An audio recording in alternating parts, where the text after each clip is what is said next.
Hello बच्चों, चलिए प्रश्न को पढ़ते हैं और समझते हैं। किसी समूह में 4 लड़के और 7 लड़कियां हैं।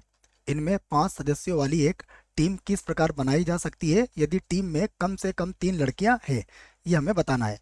प्रश्न को हल करने से पहले हम लिखेंगे प्रश्न के लिए मुख्य अवधारणा, जिसकी सहायता से इस प्रश्न को हल किया जाएगा। तो मुख्य अवधारणा लिख लेते हैं बच्चों। देखो, मुख्य अवधारणा में हम सूत्र लिखेंगे एनसीआर का। जब भी इस प्रकार के समूह बनाए जाते हैं तो यहाँ पर क्रम का ध्यान नहीं रखा जाता है बच्चों। तो देखो, प्रश्न में भी हमें क्या बनाना है, सदस्यों की टीम बनाना है। तो यहाँ पर क्रम से हमें मतलब नहीं होगा, अर्थात यहाँ सूत्र लगाएंगे हम एनसीआर का, जिसे कहते हैं एन वस्तुओं में से आर वस्तुओं को लेकर बनने वाले संचयों की संख्या। इसका सूत्र क्या होता है? ये होता है एन का क्रम गुणित, उसके बाद आएगा आर का क्रम गुणित, और फिर आ जाएगा एन माइनस आर और पूरे का क्रम गुणित। तो ये सूत्र आप इस प्रश्न के लिए याद रखेंगे। अब हम हल करते हैं इसको। जो जो दिया है उसे लिखते हैं और उसके बाद फिर हमारा उत्तर लेके आते हैं। तो सबसे पहले कहेंगे लड़कों की संख्या। लड़कों की संख्या। लड़कों की संख्या कितनी है? हमारे पास 4 है।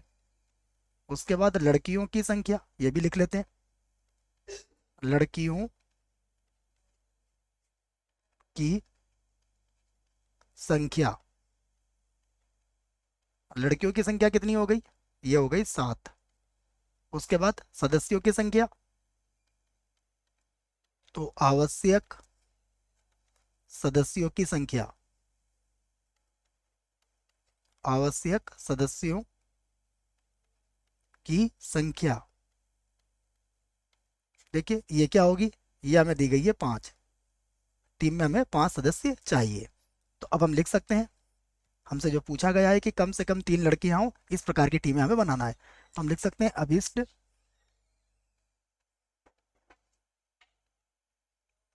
अभिष्ट टीमों की संख्या।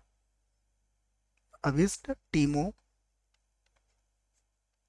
की संख्या। देखिए किस प्रकार से बनाएंगे उसको समझते हैं। यहाँ पर प्रश्न में हमसे कहा गया है कि कम से कम 3 लड़कियां लेना है बच्चों। तो कम से कम 3 लड़कियों का मतलब यह हुआ कि देखो 7 लड़कियां हैं हमारे पास, और 7 लड़कियों में से हमें 3 लड़कियों का चयन करना ही करना है। अगर 7 में से आपने 3 लड़कियों का चयन किया और हमें चाहिए 5 सदस्य, तो 4 लड़कों में से कितनों का चयन किया जाएगा? केवल 2 का, तो 5 हो जाएंगे।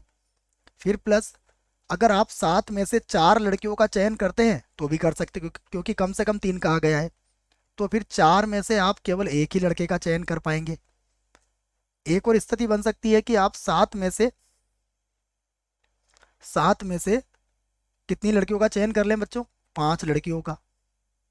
अगर 7 में से आपने 5 लड़कियों का चयन किया तो फिर लड़कों को लेने की आवश्यकता ही नहीं है, अर्थात ये 4 से 0 हो जाएगा। चाहो तो आप इसको लिख दो, या फिर कोई आवश्यकता नहीं, क्योंकि आपने 5 लड़कियां यहाँ पर चुनाव कर लिया है।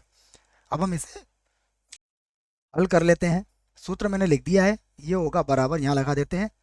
ये होगा 7 का क्रम गुणित, फिर बटे में होगा 3 का क्रम गुणित, और 7 में से 3 गया तो ये आ जाएगा 4 का क्रम गुणित, गुणा 4 को हल कर 4 से 2 को हल करेंगे तो 4 का क्रम गुणित, फिर आ जाएगा 2 का क्रम गुणित, और 4 में से 2 गया तो फिर से आ जाएगा 2 का क्रम गुणित। फिर प्लस लगाएंगे तो ये होगा 7 का क्रम गुणित, उसके बाद होगा 4 का क्रम गुणित, और 7 में से 4 गया तो बच गया 3 का क्रम गुणित। और 4 सी 1 का मान तो 4 ही होता है, इसको हम सीधा लिख सकते हैं। फिर प्लस ये हो जाएगा 7 का क्रम गुणित, 5 का क्रम गुणित, और 7 में से 5 गया तो 2 का क्रम गुणित। ये हमने इसको लिख लिया है। आगे हल करते हैं। देखिए 7 को लिख लूंगा मैं 7 गुणा 6 गुणा 5, और 4 के क्रम गुणित से 4 का क्रम गुणित कट जाएगा। 3 के क्रम गुणित को हल करेंगे तो कितना आएगा? 3 गुणा 2 गुणा 1। यहाँ पर क्या करेंगे बच्चों? देखो 4 का क्रम गुणित तो 4 गुणा 3 लिख लूंगा, और 2 का क्रम गुणित तो कट ही जाएगा, 1 2 बचेगा तो वो भी 2 गुणा 1 के बराबर हो जाएगा, या फिर 2 का क्रम गुणित बचेगा, ऐसा बोल लीजिए। फिर प्लस यहाँ भी यही करेंगे हम।